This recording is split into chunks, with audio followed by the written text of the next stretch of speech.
This is a summary of Pathfic Lecture 179, the chain reactions in the dynamics of creative life substances, week 3, where we're looking at balancing frustration with being true to yourself. The lecture sets forward a simple list, which is lovely. There aren't that many simple lists in Pathfic lectures. A chain of events, chain reaction. And the first starts with perception. The second link is attitude. And the third link is balancing frustration with being your real self, which breaks down into, obviously, two parts: managing frustration and finding, and therefore standing in your true self. So it's an ongoing life task. It's common with simple problems to look for simple solutions. How do I fix this? How do I address this? This is a problem. What do I do? Pathwork concepts are about how to live life, and therefore they're ongoing.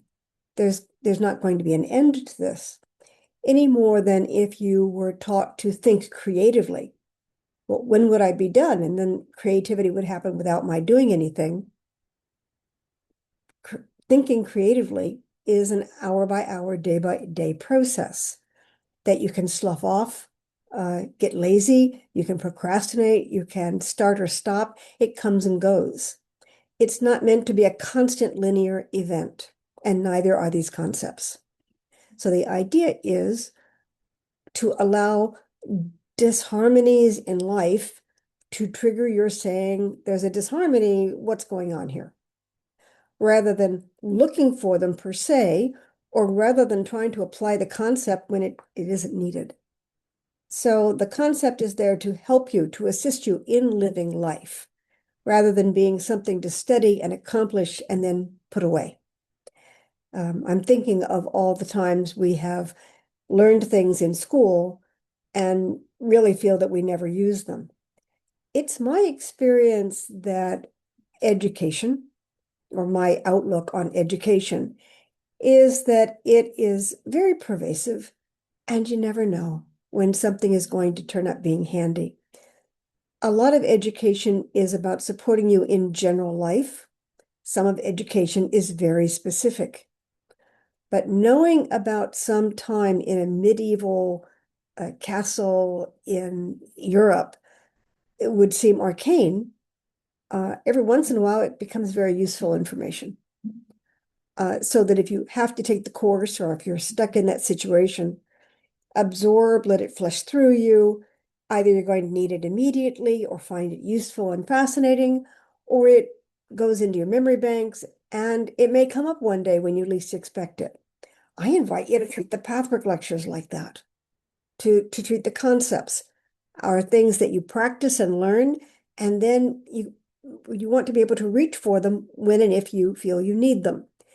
To be able to do that, it's useful to practice them so that you understand their value, some of their value, and so you can better know what you're looking for when you look for them. So, ongoing life task. Learning to manage frustration. There are many levels of frustration. One of the ones that comes up specifically in spiritual work is that we begin to become aware. And in that awareness, there's a dread. I'm not doing it right. I've been on the wrong track. I'm not accomplishing what I thought I. There's a growing awareness of needing to change before there is the capacity to change, the direction to change in, the tools that will help you change. The familiarity with those tools is what I was describing before. And so in this work, you can experience tremendous frustration as your awareness grows quite quickly and your understanding isn't keeping pace. And so doing that with Pathwork lectures is a way of practicing how to manage frustration. That is a really great practical tool in regular life.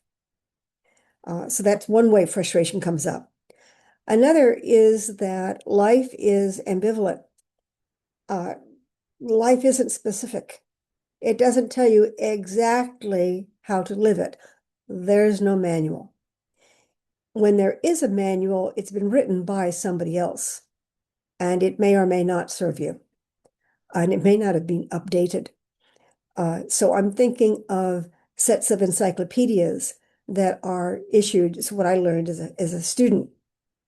Not knowing this, I trusted a set of encyclopedias to give me answers about a country in Eastern Europe in the early 1960s. What I didn't realize was the encyclopedia I went to had been published very, very early, in the early 50s. And in the early 50s, they had done their research before the end of World War had changed all the ways countries governed themselves after the World War II. And so I actually wrote an essay based on information that had been invalid for about 15 years about a country in Eastern Europe that I called a democracy that had become a socialist state. Made me feel like an idiot, taught me a great deal about the cycle of publishing that generates huge, giant volumes of encyclopedias, and how not to treat that as a newspaper that might be updated the next day. So it is important to understand that life doesn't always update. The information you have may be old information. It may not be precise. It may have been provided by someone else, and you're going to have to make your way through it. But there's not going to be a manual. There's not going to be a specific answer that works for everybody all the time. This is frustrating. Everybody handles this to some extent. It's when that frustration boils over that pathwork concepts are useful to help us track back what was going on, because the boiling over indicates there was already something in motion. You either didn't notice it or chose not to address it, and therefore it erupted. So when things erupt, to some extent, you got to take responsibility for not having realized how important something was or how disturbed you were about it, and go back and clean it up. This is part of managing frustration instead of trying to pin blame or recapture it. Perceiving frustration differently goes back to the first link in the chain, perception. So another tool that I use is triangulation. I have a little silly science nerd brain part of me that jumps in at times like this, and wants to tell you that triangulation was an ancient art of cannonry, where they would, or archery even, where you aim, and if it goes too far, you adjust. If it goes too close, you adjust again. And it may take you 2 or 3 tries before you realize what it takes to hit your target. That's a generic human experience across the board. So I like to think in terms of problem solving, that sometimes we have to triangulate. You give it a try, you see how it lands, you try again, changing something, you see how that lands. By the 3rd try, you should have an idea of what's going on. You should have some information to work with. You're not going to try once, hit it, and move on unless it's a superficial or easy issue. So that's in terms of perception and attitude. I find it useful to name 3 ways of seeing something, to name 3 attitudes to have, to name 3 outcomes that are possible rather than only one. I also try to name worst case scenarios, because my mind goes to the absolute worst, but I like to think in terms of it may not be the end of it, but it could happen this way, which is negative, but not the end of the world, etc. The more I put this out, the more relaxed I can be about sorting through this stuff to find out what might be an appropriate act for me to take or approach for me to take. So triangulation, give it more than one try. Try 3, see where they land, see what that does for you in terms of broadening your perspective. shifting your attitude a little bit from all or nothing, and then allowing you to manage your frustration, because the goal is to be who you are. Now, being who we are is also a somewhat ambiguous process. Nobody is going to tell you when you're there. This is a form of inner knowing. And in life, there are other things that I have heard over my course of my life where people would say, you'll know when you get there. And I would say, but what does it feel like? How do I know I'm there? And they would, you'll know when you get there. Now, they were right. I knew when I got there, but I can't know until I'm there. For instance, what does it feel like to fall in love? You'll know when you get there. You may not know you're going there, and you may not know the day you arrive, but you kind of know when you've been there for a while. Um, I asked the question about going into labor as a woman, and they said you'll know when it happens. And I kept imagining I knew when it happened. It was not subtle once it really happened. Think of this, and a lot of life is we're anxious for the answer. We want to get started. We want the lay of the land, and we may need to wait until we are allowed to know.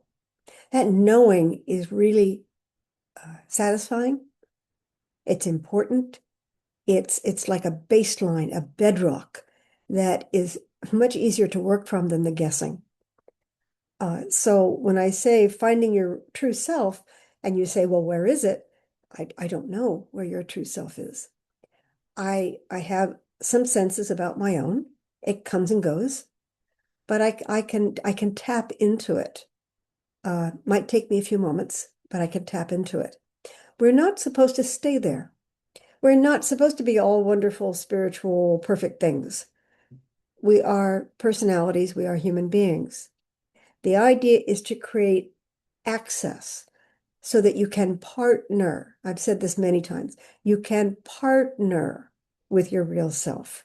It's there to support and help you meaning the ego, the human being that you are, not replace you. So the human being has tasks to do. It has a spiritual job, and the real self is there to assist, to guide, to comfort sometimes, uh, and to allow a sense of knowing that will help us feel less lost in this process. But it is not there like a teddy bear. It's not there to as a panacea to erase all our doubts and to give us all the answers.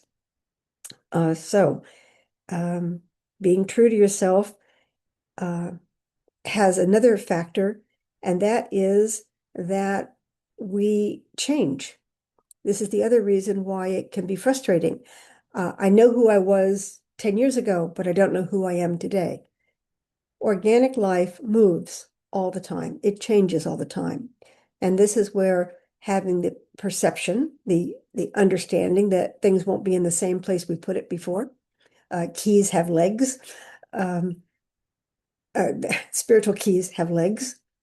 That is a perception. To have the attitude, yes, that's how it is, and I will have to research, reseek, reestablish where I am today, will help you in managing frustration, and it will perversely help you figure out who you are, because you won't be looking in the old place. You'll be scanning to see where you are now, today. So, short review, week 3, balancing frustration with being true to yourself. Thanks for listening.